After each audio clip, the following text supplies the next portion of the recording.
Oh, Sarah, did you get the gift I sent you? The lobster must have been delicious, Karen continued.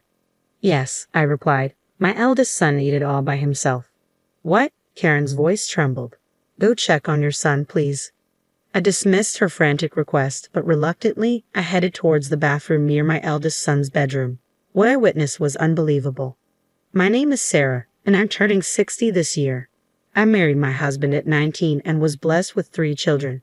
At 20, I had my eldest son, Mike, and at 23, I gave birth to twin daughters, Betty and Emma. Now, all 3 are married. My eldest daughter lives far away in Spain. It was lonely when she left, but my younger daughter moved to the next town after getting married and now lives in an apartment near her in-laws. My eldest son's family has been living with us. It's a blessing to have them nearby. In this rural area, it's common for families to live with their eldest son, and multi-generational households aren't rare. The tradition of passing down the family home to the eldest son is still strong here. Naturally, we plan to hand our house over to Mike. My husband owns several properties. We have a decent passive income. We live modestly and happily, avoiding luxuries but affording gifts for our grandchildren.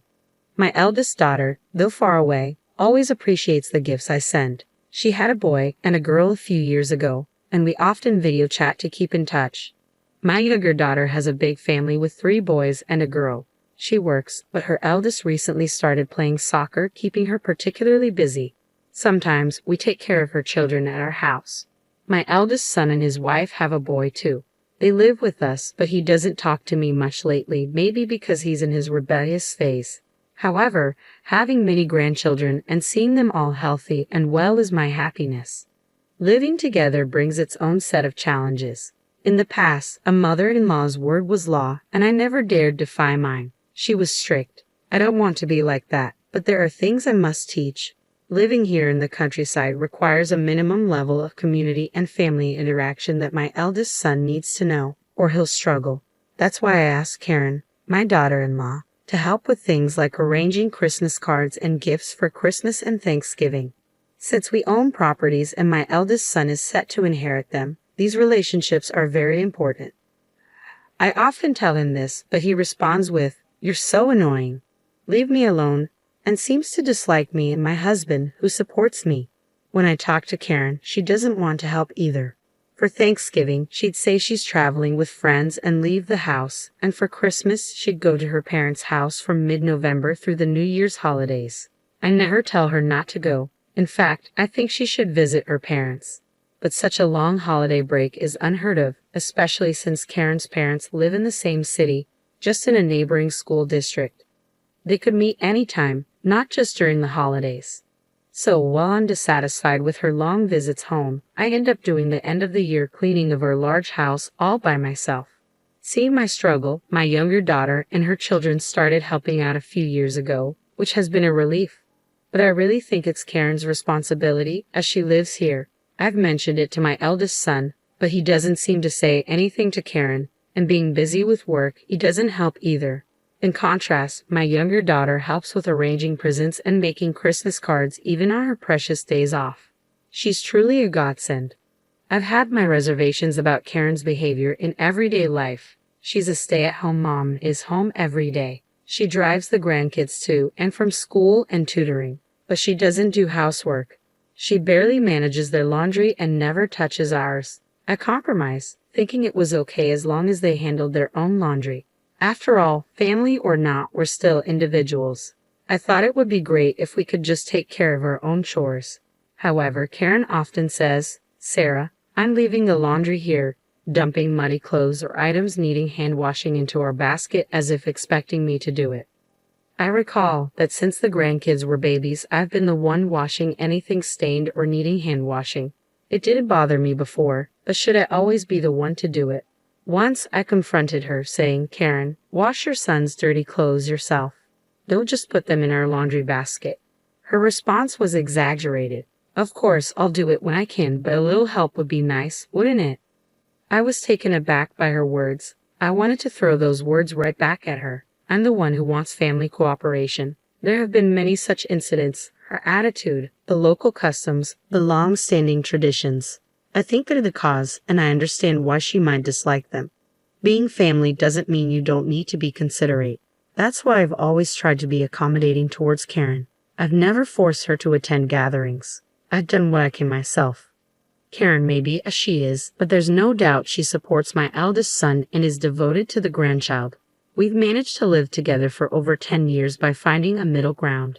And now, we're in December again. Today is my 60th birthday, but there's no celebratory mood. Just as busy as every year. Karen went to her parents' house about half a month ago. In the evening, thinking I'd like something nice for my birthday dinner, I came home to a quiet house. I heard the front door open. "Oh, Mike, you're early." It was my eldest son, home from work earlier than usual. He handed me a large package. "Here, for your 60th celebration," he said. The bag was from a department store. I was surprised. My husband rarely responds properly when I talk to him, and today was no different. No happy birthday from him. But the fact that Mike thought enough to celebrate touched me deeply. "Thank you, I'm so happy," I said. Mike gruffly acknowledged my thanks, then changed his clothes and left the room. My husband peeked in. "What's that?" he asked. "Just something," I replied. I went back to the dining room and opened the package. The moment I saw what was inside, I froze. "Quite a fancy lobster," my husband remarked with a wry smile. He knows I have a shellfish allergy, though it's not severe. Just some itching if I eat it. My eldest son should know too. But it's not an issue for cooking. He always loved lobster, so it's often been on our table. I only avoid eating it, so maybe he forgot. I felt a bit disappointed, but mostly, I was happy. With that in mind, I set the lobster on the table, which instantly looked lavish. I made a simple meal with some frozen mackerel I had. My eldest son returned after showering, and my husband then headed to the bathroom. "Such a magnificent lobster. Thank you," I called out to Mike from the kitchen. "Yeah," he replied shortly, then looked away and sat down at the dining table. "Let's all eat together."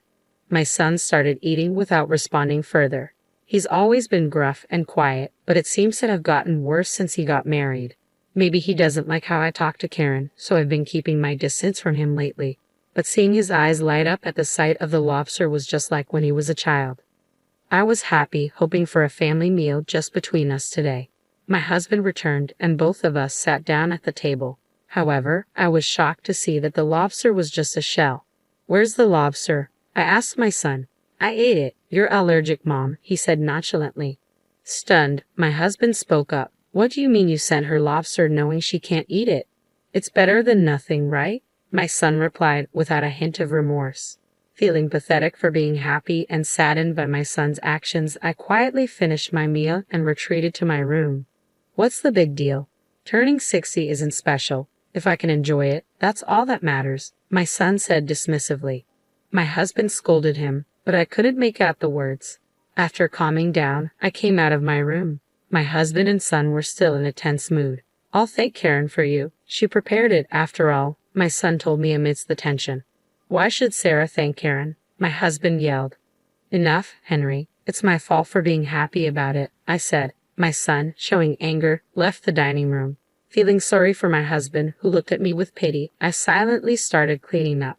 Then I showered and went to the bedroom alone, leaving my husband behind. Entering the bedroom, I saw a missed call on my phone. It was Karen. It was late, but maybe she needed something, so I called her back. "Hello, Karen." "Ah, Sarah, did you get the gift?" she asked. "Yes," I responded briefly to her question. "Was the lobster delicious?" I replied to Karen. "The thing is, I have a mild allergy to shellfish." Mike ate it all by himself. "What?" Karen's voice trembled. Then she suddenly sounded panicked. "Where is he now?" "I don't know, maybe in his room. It's been quite a situation." She sounded distraught. "Please, go check on him." "I won't," I refused. "He'll come out if he feels remorseful." "It's not about that," Karen sounded frantic. "Just go quickly." Reluctantly, I headed to my eldest son in his wife's bedroom. It had been a while since he went to bed, and I assumed he was asleep. I knocked and called out, "Mike, are you sleeping?" There was no answer. "Seems he's asleep," I said to Karen, who was still on the phone. "I'll be right back," Karen said before hanging up. What was that about? I was about to return to my bedroom when it happened. "Mom," a pained voice called out, making me look up. "Mike." The voice was coming from the bathroom at the back of the second floor. The door was wide open, and I could see half of Mike's figure. "What's wrong?" I couldn't help but raise my voice. Call an ambulance. Hearing my eldest son's pained voice, I called my husband and immediately phoned for an ambulance. I felt responsible. Honestly, that's what I thought. He must have caused himself gastroenteritis from overeating. After eating the lobster, he had even finished all the rice long after I had left the room. I got into the ambulance with Mike while my husband followed in the car. Despite it being night, the hospital examined him right away. Karen called, and when I told her we were heading to the hospital, she hurried over. Mike, she called out as she burst into his hospital room. For now, he was on an IV drip, going back and forth between the toilet and the bed, but the doctor said his symptoms should settle down with time. I left our son in Karen's care and returned home with my husband. It's overeating, his own fault, Henry said, echoing my thoughts. With Karen by Mike's side, there seemed to be no need to worry. We rested easy that night and went back to the hospital the next day. Food poisoning, the doctor informed us the next day. It seemed it wasn't just overeating after all. When asked if anything came to mind, I said we did eat mackerel yesterday. Mackerel? It could be anisakis. His symptoms have settled, so we can perform an endoscopy, the doctor suggested. That would be best. We need to know the cause. I'd agreed, but the mackerel had been frozen and thoroughly cooked. I couldn't imagine it harboring anisakis. As I pondered this, the doctor explained the situation to Mike. He agreed to the endoscopy and changed into the examination gown provided by the nurse. The hospital room was now just me, my husband, my son, and my grandson, Tom. Today happened to be a Saturday. My grandson, who was off from school, had come from Karen's parents' house early this morning. It's all because of the meal Mom made, my son said, glaring at me. I had no words to respond. Though not intentional, I felt responsible. Why are you changing? Karen, who had just returned, asked. Come to think of it, I hadn't seen her for a while. She must have been in the bathroom. I explained what the doctor had told me. Is he okay to have an endoscopy when he's feeling this sick? Karen voiced her concern. I'm in pain too and would rather not do it, but the symptoms aren't going away.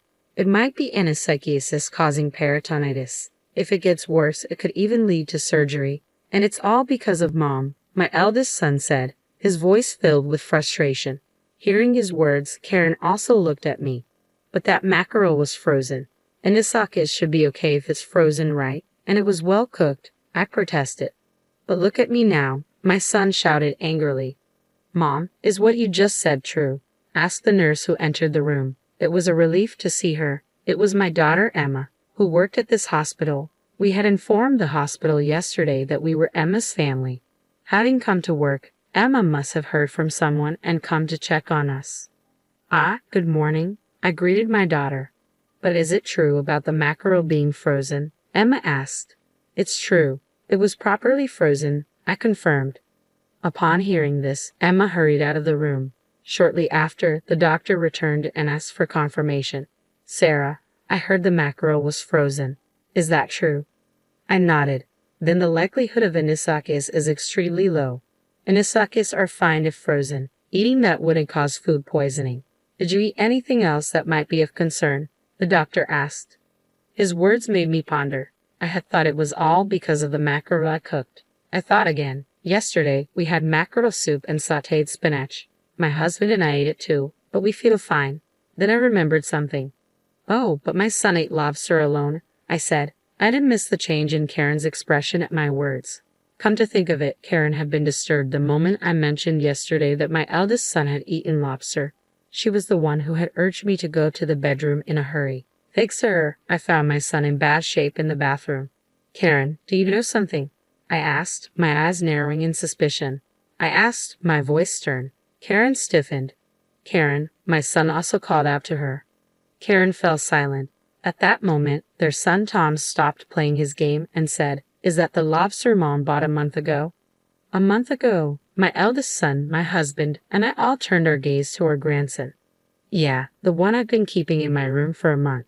I took it with me when I went back to Grandpa's house yesterday and gave it to Dad, Tom explained. His words made me turn pale.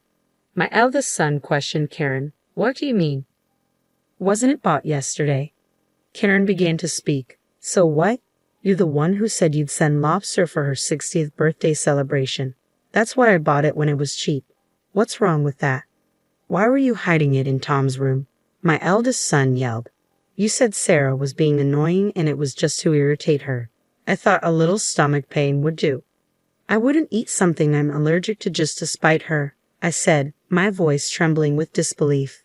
Listening to their argument, my husband seemed completely enraged. Both of you are to blame. Apologize to Sarah. My husband's yelling echoed in the hospital room. I calmed him down. It was clear that both had acted with malice. We can't keep them in our house anymore, I declared. They stopped their arguing. I'm sorry, I went too far, my eldest son apologized, confused by my calm demeanor. Right, I can't even think of you as my son anymore. Leave the house once you're discharged, my husband added firmly. Please wait, Henry. I'm really sorry, Karen collapsed on the spot. In the end, Mom was fine, so please forgive us, my son said, trying to gauge our reaction, but forgiveness was not in my heart. Take care, then, I said. That was all, and we left the hospital, leaving the two behind. According to my daughter, they continued to blame each other after we left. Mike, Karen, calm down, Emma tried to soothe them, but the fight didn't stop. Tom, fed up with his parents, returned to our house first. I hadn't even noticed his return since he went straight to his room. The atmosphere between Karen and my son remained hostile even after his discharge. Karen stopped washing my son's clothes, and of course, I had no intention of doing it either. Eventually, they got divorced.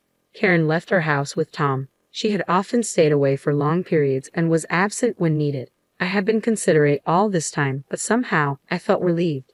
Let's live together happily like before, my eldest son suggested, but my husband got furious again and finally kicked him out of the house. We transferred the ownership of our properties and house to our eldest and second daughters.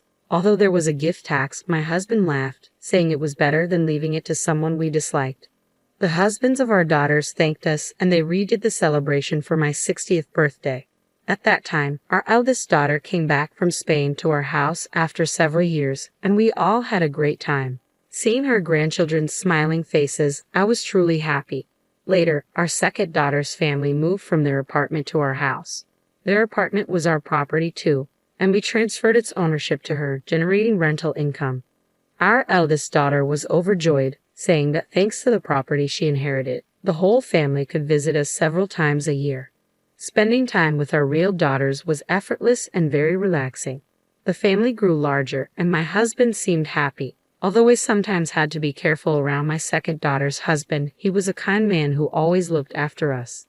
Honestly, I still can't forgive my eldest son and my ex-daughter-in-law, nor do I intend to in the future.